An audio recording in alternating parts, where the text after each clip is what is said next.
What's going on, guys? Gomer's here, and we're back for another MLB The Show 21 Diamond Dynasty video.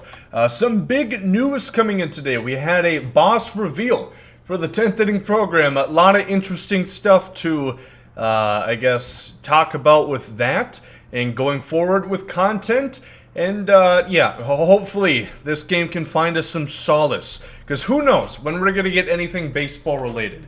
At this point, the only notifications we're getting is that Freddie Galvis signed, I think, at the KBO.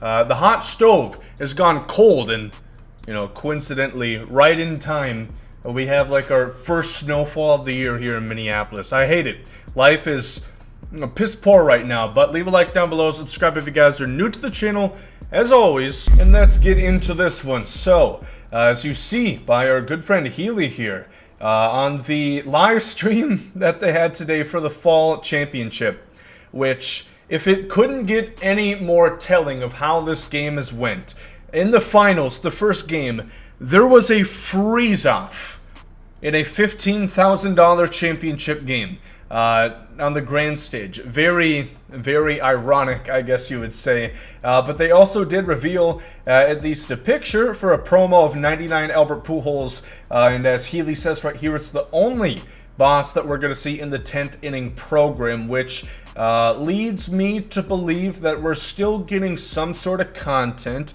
because there's some players that I've recently thought of and some guys that we're frankly just due for that wouldn't be in the classics pack, like the henchmen, leading up to. So this right here, Albert Pujols, we don't see the card art, but as always, Ainge Nation is going to come in quite hot here and do better job than I could of predicting this one. So I do think it will be a 2,000 RBI card, actually, for Albert Pujols. But we will see, and hopefully next year it will be a 700 home run card.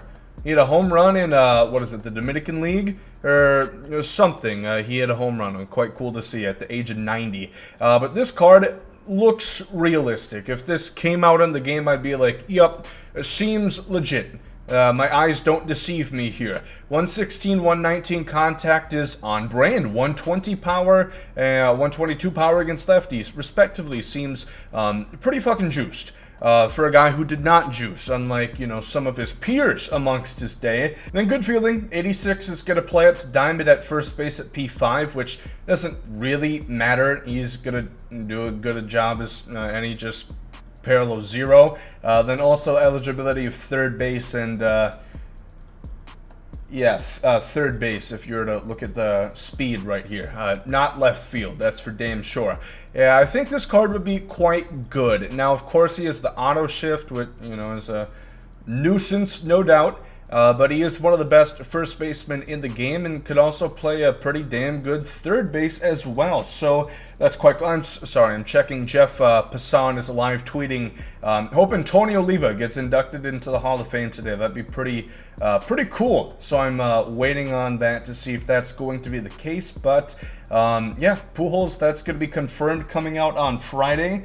Mini Minoso, MLB The Show legend makes it right there. That's cool. Still waiting on Tony O, though. I have a feeling that he will make it. I'll be quite displeased if he does not. But let's go ahead and look at a few other names. Some of them we've talked about. Kirby Puckett is definitely one. And he's obviously not, or one would hope he wouldn't be relegated to a player program, or he wouldn't be put in like the henchman pack, which is classics anyway, so I'm pretty sure that's not going to be the case. He could be an event, which I hope he's not.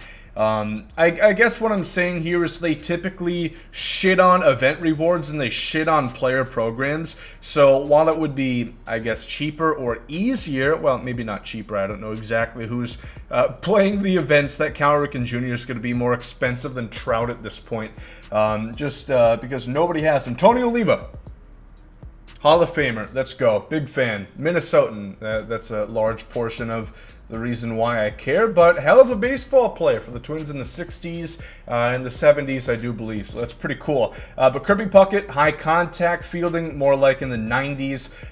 They're juicing cards up at this rate at the end of the year. Trout is better than he's ever been by far.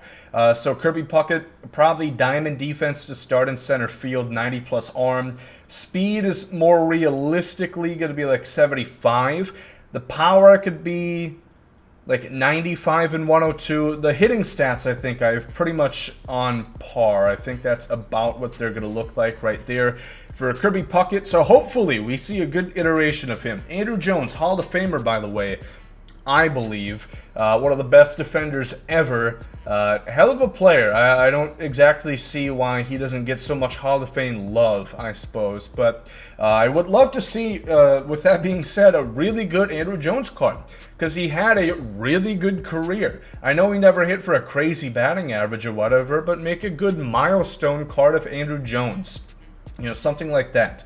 Just don't disgrace him like you did last year, putting him in a run-it-back program. If you're in the run-it-back pack, that means, you know, you're just destined to have 8 parallel 1 cards of you because nobody's going to care. Again, Kano, we've talked about this one. They're not going to do it. Manny Machado, this is one I've thought of recently. Typically, Machado cards aren't very good in the game because they typically give him... how many times can Gomer say typically in the span of 5 minutes, huh? They aren't great. You know, we'll look at the Machado card from this year, right here. So we wait for the sick animation to play. Ah, I see. I'm blocking the attributes. Okay, we'll try that. So you can really see the variance of these attributes. And of course, finest cards are always better, but I would love to see this card from last year, 2020, because we saw one for Kyle Lewis and Anthony Santander. Why wouldn't we see a card that would actually be pretty meta? That kind of defense, the speed is the only knock. Otherwise, he's very good. He was a legitimate endgame card last year. So I guess I just don't see why this would be the best Machado we get. You know, you could hit 220 with him on rookie difficulty. Not great. The defense is sparkling though, dazzling. He's going to, you know, pick up routine ground balls like no one else. But Machado I would love to see. And Pepe Alazar. This card is also came into a lot of people's attention ever since MLB has nixed all the player pictures on MLB.com, everything. So it's been a big trend. A lot of guys have, you know, made a silhouette as their profile picture on Twitter. Pretty cool. And solidarity. But Pepe Alazar, I think this would be a perfect time to put out this card. Now, would it be overpowered? Yup, but it is also December, so I don't think anybody would care. I think we would all welcome it. Make it hard to get, something to grind for. I think that's what you want right now as a reason for people to stick to your game. So all these cards I've talked about right here, obviously you're not going to be in the 10th inning program besides Albert Pujols, and we'll probably see some lesser classic cards, you know, either from Finest, POTM, that sort of thing. We're going to see is the, you know, whatever star rewards that end up being at. But hopefully we still have something in store for these kind of cards. Extreme seems like it's not going to happen, but just some sort of program would be nice. Because as I mentioned, we're probably not getting this game MLB The Show 22 until April. So unless they just want everybody, you know, in the first year on Xbox and PlayStation to just not give a shit, I would advise that they would have some sort of content other than just leaving this game stagnant for 4 months, or 5 months rather. But, you know, what do I know? I'm not the one making those decisions, so maybe it is smart to just let the game die out like half of its lifespan, which is inevitable. You look at a game like Madden, it pretty much falls off, you know, using Twitter speak, by the time of the Super Bowl. Nobody really cares after that, but it makes sense. There's no football going on. Kind of makes sense with baseball, but I look at a game like 2K, and, you know, let me, you know, fellatiate 2K right here. They do a good job, you know, scummy as it may be, but they do a good job at keeping people retained throughout the majority of the year. At least from the last, I think, 2K19 was the last year I played my team. The loot box simulator, the roulette wheel that is my team, you know, it functioned, you know, for a lot longer time than like 6 months. Which you really see people losing interest in the game. So that's enough rambling for this one. I'll let you get back to whatever your Sunday activities may be. But again, thank you guys for watching. Let me know what you guys think. Are you guys still enjoying the game? I took a significant hiatus, and I'm kind of enjoying gameplay again. Let me hold my breath there, but it's not so bad. Again, leave a like if you guys enjoy. Hope you guys have a great day. There goes out. Yeet.